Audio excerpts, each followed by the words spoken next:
You know his silky smooth voice, but do you know the torment that he endured beneath all the glittering costumes and all the joy he brought to crowds? It's Luther, Never Too Much, a documentary about the late and legendary Luther Vandross.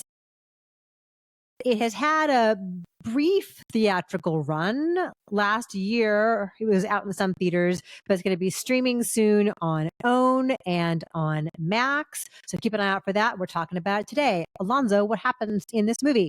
It was the most exciting time in the world. My head, my heart, everything was immersed in this business.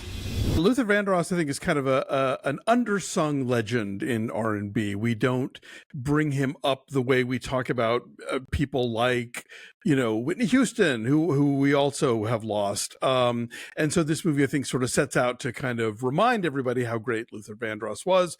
And, it is a look at his career going all the way back to his beginnings in the early 70s when he was part of a singing group that appeared on Sesame Street, a thing I did not know. I didn't either. That was great. I didn't know that he wrote Brand New Day for the Wiz, but he was, it kind of pops up in a lot of interesting places. He's there for the Bowie Young Americans album. He is there for the rise of Chic. And then, he breaks out onto his own and, becomes a very successful solo artist. Obviously, there's heartbreak along the way, many well-documented battles with his weight.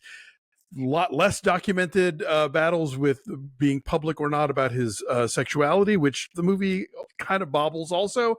But anyway, it's a fascinating film about a fascinating figure, although it unfortunately falls in that category that we see all too often of, documentaries or even, biopics that are, co-produced by the estate and, gives the filmmakers access to all the footage and all the songs and all the everything, but really kind of soft pedals anything that might be, too tricky or complicated or, turn this person into an actual, human being and not just an icon.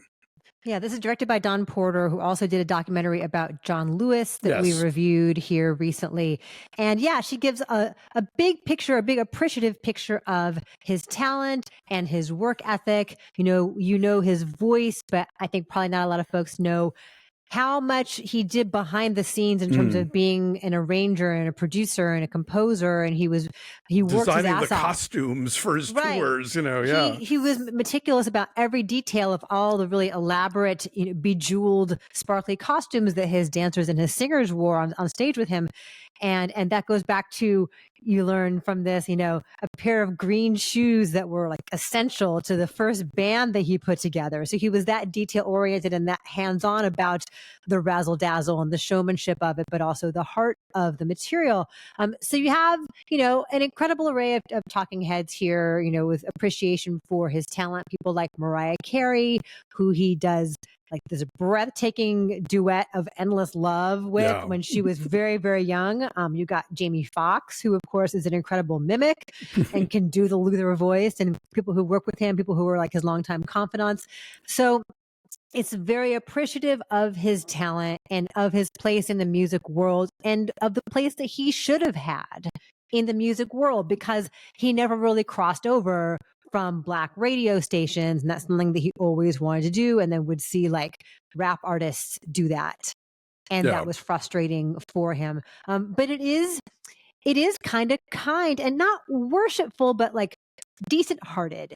And we got to talk about the way that Don Porter depicts him coming out or not coming out and what that meant at that time. Yeah, the movie is excessively tactful, I think, because, look, the 70s, the 80s, the 90s, not an easy time. I mean, not that it is not even now necessarily, but I think, for a guy in his position who was, famous and on the radio and all that stuff, like, I get why he didn't want to be out. He talks about not wanting to like disappoint his mother and all that kind of stuff. And that's fine. No judgment on Luther's choices, but the film's choices in the way that it talks about this era treats it like we're still there, and treats it like it's, yes, it was a terrible secret, and who, of course we didn't want to talk about it, and the people that worked with him talk about how not only do they not want to bring it up now, but that they're mad at other people who do bring it up. And then they cut to a clip of Patti LaBelle on Watch What Happens talking about it, and it's like, I wish that the movie had acknowledged, this is the cultural context in which Luther Vandross did not feel comfortable coming out, but then also brought in like some kind of historian or rock critic who could say like, this is why then, but now we can talk about it, and it in no way besmirches his legacy, his greatness, his genius. So yeah, it just feels weird in 2025 to see a movie that's still this kind of like mealy mouthed about the fact that, yeah, he was gay.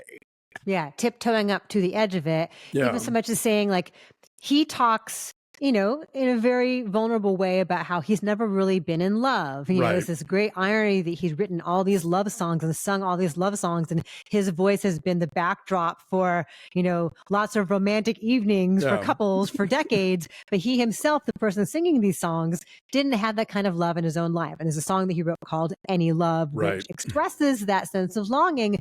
And so it's like, well, why didn't he have somebody in his life? And it's because he couldn't be who he truly was. Yeah. And that is a real tragedy. And there's this car crash that happens, this vehicular manslaughter case.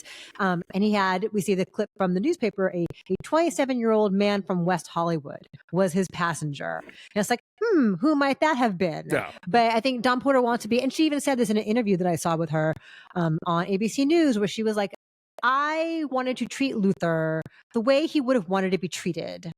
But that does a disservice to his legacy. And it's also not her job as a documentarian.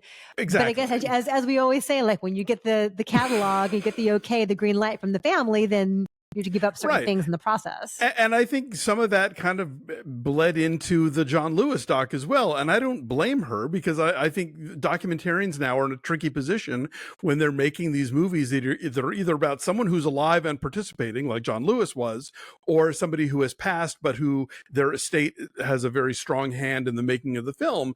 And so I almost feel like we need to create a new category that isn't called documentary, because it's not quite an infomercial, but it is definitely really kind of, receding in a lot of places where a few tough questions might have helped. And I think also to say that, this is what Luther would have wanted. It's like, well, yeah, but I think if Luther were alive now, who knows? At some point he might have been like, you know what, like, fuck it.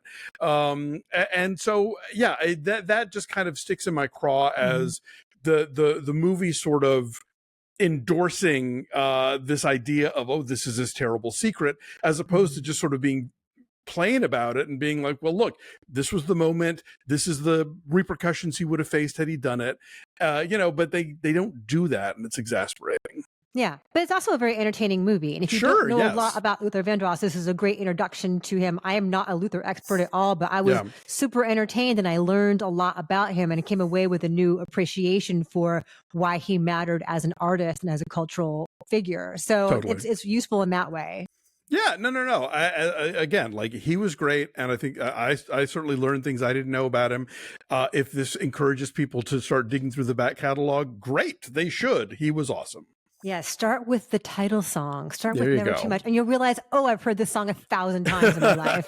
It's so darn catchy. So what's your number then on Luther, Never Too Much?